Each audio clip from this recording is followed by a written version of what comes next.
Eja kuchalo we maiwani janyola, eja kuchalo we latawani janyola, eja kuchalo we maiwani janyola, eja kuchalo we latawani janyola.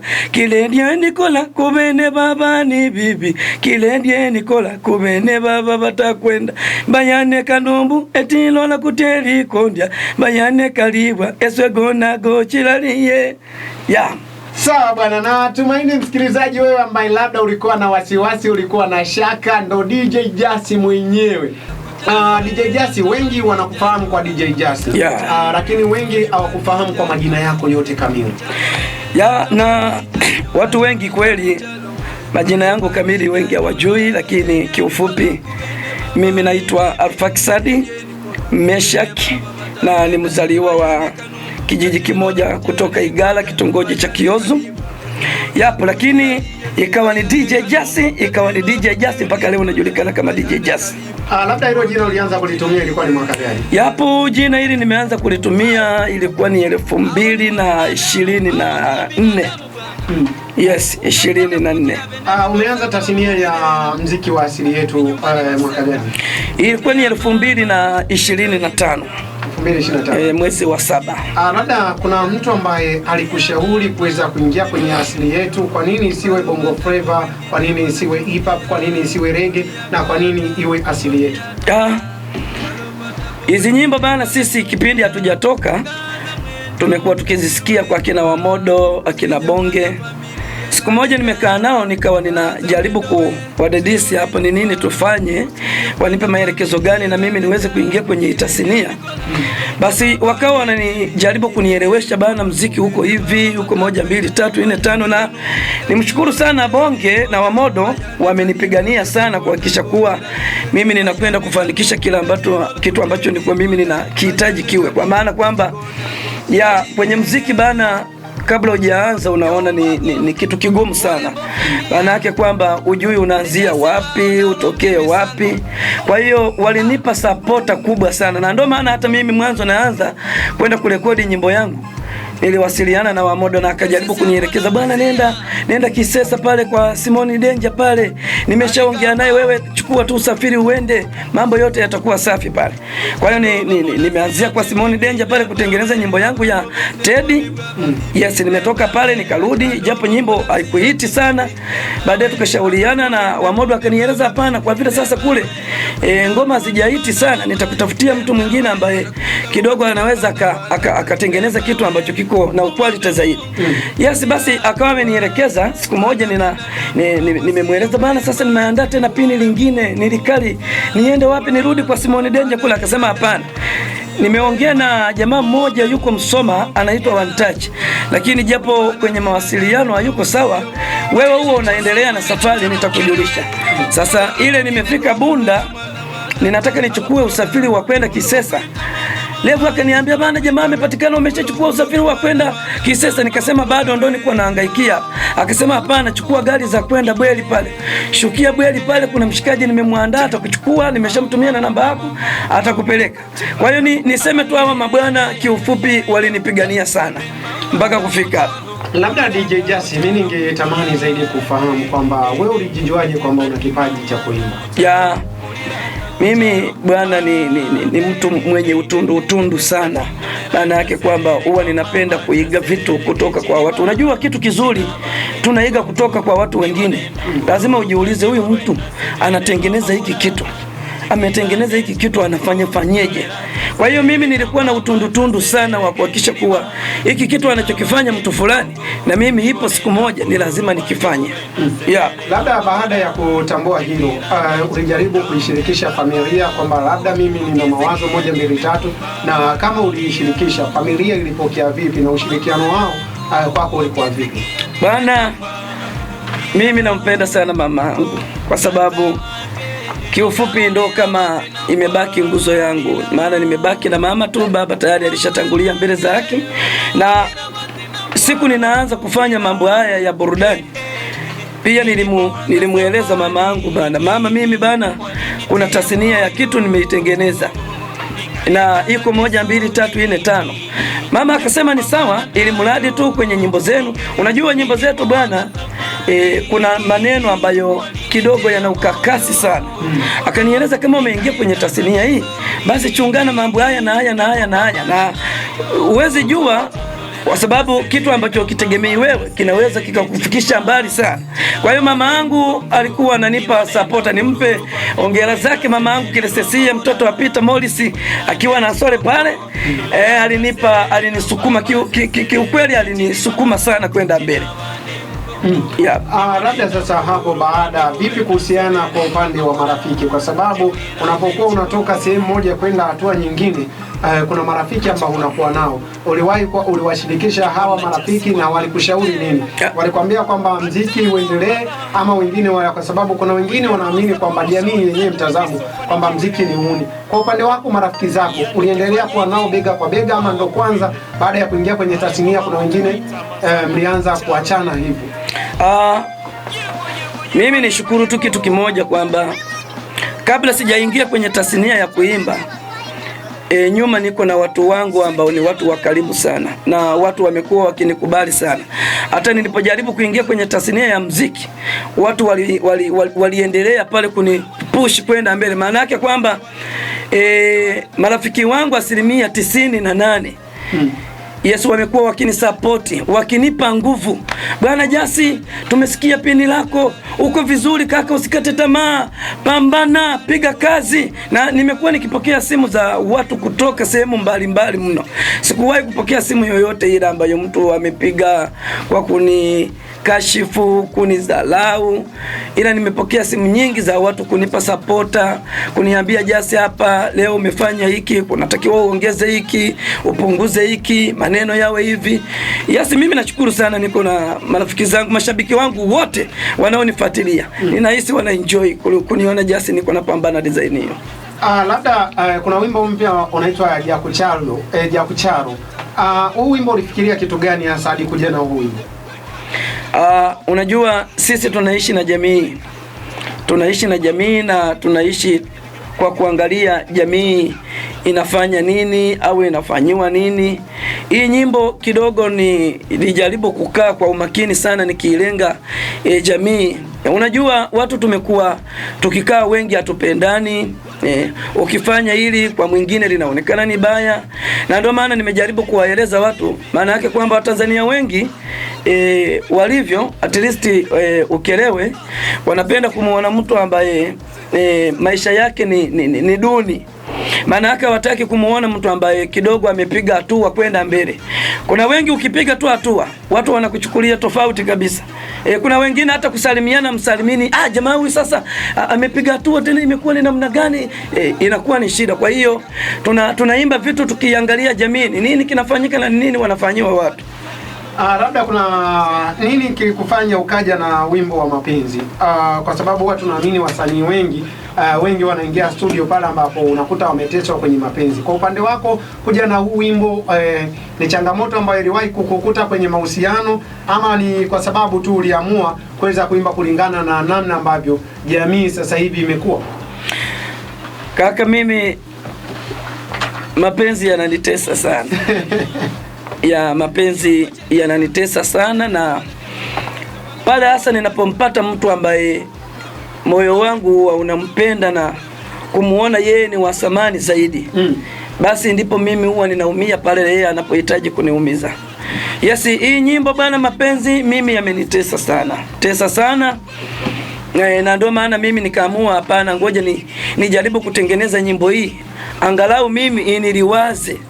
Maana yake kwamba nimeteswa sana, sasa nijaribu kutoka kwenye mateso yale niliyokuwa nayo, niingie kwenye mfumo mwingine, nione itakuwa ni namna gani. Na ndio maana niliwaeleza watu mapenzi haya sasa hapana jamani, mapenzi haya yamekuwa ni ya shida ya kupigana haya. Ngoja hebu nijaribu kukaa kwenye mfumo huu, niangalie angalau moyo utulie, sasa nisahau mambo hayo. Bwana Mnyama Nusurita ambaye pia na yeye kaweza kuimba na DJ Jasi, katoa na Mankiduku, kacheza na Wamodo. Kuna wimbo wake mmoja unaitwa Nivumilie. Safi kabisa, maisha huwa yanakwenda namna hiyo. Moja kati ya wasanii ambao wengine wanachipukia kwenye ngoma za asili. Wenda pia na wewe msikilizaji one day ukaja na wewe kuchipukia huko kwenye mziki wa asili. Wana mambo vipi? Fresh kaka. Uko poa? Uko poa kabisa. Haya, mambo yanaenda lakini. Tunamshukuru Mungu. Bwana, kuna ngoma yako moja hapa wakati nafungua kuna msikilizaji akasema, kaka hiyo ngoma vipi tena?" Kuna ngoma hapa nilikuwa naitafuta hapa kidogo.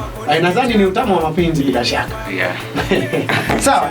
Bwana, kabla mimi sijakutambulisha ama hujajitambulisha jina lako kamili, kama kawaida, mimi natamani zaidi watu wasikie, wanapenda zaidi wasikilizaji kuweza kusikiliza verse zenyewe, yani muondoko wenyewe bila biti kavu kavu. Tupe maneno tusikie. Ni yeye mwenyewe Mnyama Nusurita. Haina shida. Utamu wa mapenzi ndo nimempata anenipenda. Utamu wa mapenzi ndo nimempata anenipenda. Ulikuwa wapi kipindi mimi naumizwa? Ulikuwa wapi kipindi mimi naumizwa? Moyo wako ni kichaka, mimi kwako nimejificha. Moyo wako ni kichaka, mimi kwako nimejificha.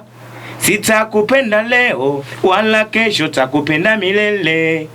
Sitakupenda leo wala kesho, takupenda milele. Tukikoswa leo, kesho nasi tutapata. Tukikoswa leo, kesho nasi tutapata. Walikuja kwako tena mama ukawasusa. Walikuja kwako tena mama ukawasusa. Nafikiria umenipendea nini?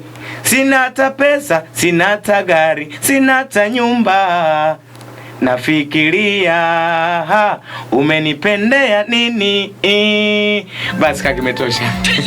Sawa bwana, huyo ni Mnyama mwenyewe, Mnyama Nusurita, kama ambavyo umeweza kumsikia hapo, na goma lake ambalo niliweza kuanza nalo msikilizaji, nikakwambia mimi kwa kuiba vesi si jambo, mambo waga ni mazuri. Bwana msikilizaji anatamani zaidi kuweza kufahamu majina yako yote kamili.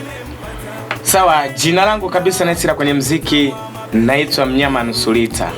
Kwa sababu zamani kwa naitwa Nusurita, ambao ni jina nilipewa na babu yangu, akawa ananiita Nusurita. Baada ya kuwa mambo akawa mengi, wengi wakapenda hilo jina wakawa nalitumia. Sasa ukiingia mtandaoni unakuta kina Nusurita wamejaa. Kwa mimi nikaamua kutumia Mnyama Nusurita.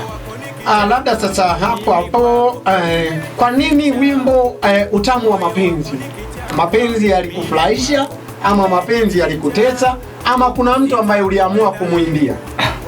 Hapana, unajua sasa hivi tunaangalia muziki unaelekea wapi.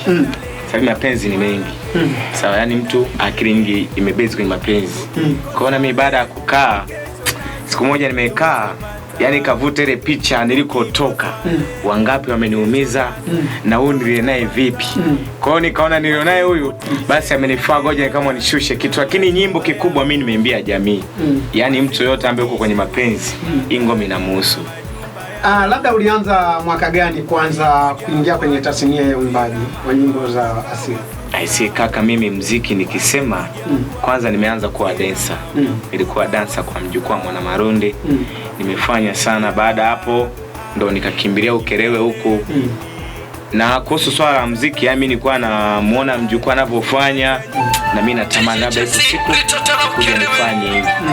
Lakini baada ya kufika Ukerewe hapa ndo nikakutana wakina Jasi hawa, wakina Kiuteni, wakina Leokali. Lakini mtu wa kwanza kabisa mimi kunishawishi kwenye muziki ni Kiuteni. Kwa sababu ananiambia, mdogo wangu, mbona kitu kama hiki unakiweza? Na umekaa na mtu na umefanya vitu vingi. Na ujasiri mimi wa kuimba niliutoa kwa mjukuu. Kwa sababu ni mtu ambaye nilikuwa naenda naye sana mara kwa mara studio. Vitu anapoenda kurekodi naenda naye. Kwa ule ujasiri kwa nimeupata. Kwa mimi nikatamani ipo siku nitakuja nifanye. Labda sasa nani alikushauri hasa kwamba bwana, baada ya kukushauri kwa Kiuteni, nani sasa alikuongoza kwamba pita kwenye huu mstari twende mpaka hapa tuweze uweze kutoka kwenye muziki? Ni mtu ambaye alinishauri, ni Sharo TV. Huyo ndo yani mpaka mimi alipambana akasema, basi hebu fanya kitu hiki, jaribu hata mara moja upime aliyo kwamba itakaeje. Ndo nikaachia video moja na ndo alishiriki kwenye video. Ndo alinishauri mtu wa kwanza kabisa, kanipa ujasiri wa kushuti. Kama hapa naweza kuzungumza, kuna nipo mimi kwa mtu sasa hivi anaitwa Case, yupo Ghana. Na ni mtu ambaye ananishika mkono paka kwa sasa hivi. Yani ambaye niko chini yake, ambaye ni mtu niko yani nafasi yake, yani ndo kaniweka sema tu kwamba fanya hiki, yeye ndo ananipa ushauri. Na mtu mwingine ambaye niko naye anaitwa Masanja Vunja Bei, yuko hapa na sio. Naye anapenda kunipa ushauri sana. Kwa kikubwa usikate tamaa. Sawa, hapa ukatisha tamaa, huyu ameimba ngoma gani hatuielewi. Sasa wewe inabidi ukao ufikiri kwamba nifanye kitu gani ili na mimi siku moja aje anielewe. Kwa ndo maana naamua kujikaza ili niendelee kusonga mbele. Sawa. Labda kuna ngoma ambayo umeniambia kwamba tayari upo wewe pamoja na mwamba wa kumuita DJ Jassy. Nikatamani zaidi tuweze kupata kionjo, ile ladha kidogo, ili wasikilizaji pia waweze kufahamu bwana ni wimbo gani, unaitwaje na kwa nini imeweza kushuka na huo wimbo. Utamu upo. Na tagusa kidogo, lakini bado nyimbo haijatoka, lakini kitoka watakuta nayo. Ndio sasa tunataka. Sasa hapo nimeimba kikwetu. Twende tu. Watu wataamini. Haina shida. Kobo talega shijalala enyinge babola ebona. Kobo talega shijalala enyinge babola ebona. Wazazi waliponita mtoto kuwa uyaone. Wazazi waliponita mtoto kuwa uyaone. Mawazo nikafikiria magari na majumba yale. Mawazo nikafikiria magari na majumba yale. Sawa. Mimi ningependa zaidi kuweza kufahamu DJ Jassy eneo ambalo ameweza kuingiza verse hapo. DJ Jassy, tuache na wewe kidogo ili angalau eti dunia imebadilika, nusu we sikia, usitegemee cha ndugu yako, nusu ndugu sikia, we pambana we utafute vyako, nusu we sikia, vya wazazi we vitakumaliza, nusu kaka sikia. Kwa hiyo tumetengeneza kitu ambacho ni kitu kiko na quality sana, na niwaeleze mashabiki kwamba wakisikia kitu ambacho tayari yupo rais wa wanyonge DJ Jassy, wengi sasa hivi wanamuita Gantara. Basi wajua pale ni kunyonyaga utamu tu, amnaga kabaya pale. Labda hapo DJ Jassy, kwa nini mliamua kuondoka kama wimbo unazungumzia masuala ya urithi, mtu asitegemee sana vya nyumbani, aweze kutafuta vya kwake? Unajua hii tu, na ndio maana hata mwanzo nimekueleza sisi tunaimba vitu ambavyo vinaonekana kwenye jamii. Unajua kuna baadhi ya watu wengi sana wamekuwa wakibweteka baada ya kuona tu wazazi wanaiki, wana magari, wana majumba, lakini kuna kitu wao wakifikiri kwa huyu mzazi aliye na magari na majumba, ana familia, ana watoto wangapi? Maana yake kama utajikuta mtoto mzazi ana watoto takribani kuanzia 7, haina haja ya kubweteka kukusubiria vitu vya ulisi. Hivi vinakuaga ni vitu vya luxury tu. Ni lazima ujitahidi kupambana, utafute vyako, mambo mengine yaendelee. Na niwakumbushe tu mashabiki wangu kuwa mwezi wa 5, mwezi wa 5 mwishoni, nitakuwa na collab na Mrembo Femia. Tuna goma moja kali sana. Tuna goma moja kali sana lile linaitwa Matwigachalo. Goma moja kali sana na Mrembo Femia. Ambaye ni mke wangu mimi. Kila nyimbo nahisi ametajwa. Kila nyimbo yule mtoto wa watu anatajwa. Kwa hiyo mwezi wa 5 mwishoni kuna goma linatoka, goma moja kali sana. Labda kabla hujatutajia namba, nirudi pale kwa mnyama Nusurita. Wewe kwenye mitandao ya kijamii mtu akikutafuta anakupataje, ama bado hujaingia kwenye mitandao ya kijamii? Yaani kaka, mimi kila sehemu gusa. Ndika tu mnyama Nusurita nakutana ngoma zangu. Hadi hivi sasa umeweka ngoma ngapi? Nina ngoma 4 ambazo ziko kule. Labda sasa kuna mtu ambaye anahitaji kuweza kukupa company kwa maana ya kwamba kukuwezesha ili kazi iweze kusonga mbele, anakupata kwa njia ipi? Tunaweza kutaja namba ya simu ambayo namba yangu ni 07 98 31 52 27. Nirudie tena. Ambayo ni 07 98 31 52 27. Turudi kwa DJ Jasi hapa tukiwa tunaelekea ukingoni. DJ Jasi, watu wakihitaji kuweza kukupata wanakupataje? Namba ya simu ni 0755 13 12 21. Sawa bwana, mimi naombeni niwashukuru sana kwa muda wenu ambao tumeweza kujumuika hapa pamoja kwa siku hii ya leo. Shepu yako ya Uganda, kwanza mtoto na mguu wa bia, ukiniraza mapajani ninasikia laha, ukija kuniacha mimi kwako nitaishiwa pawa, pawa pawa, nitaishiwa pawa.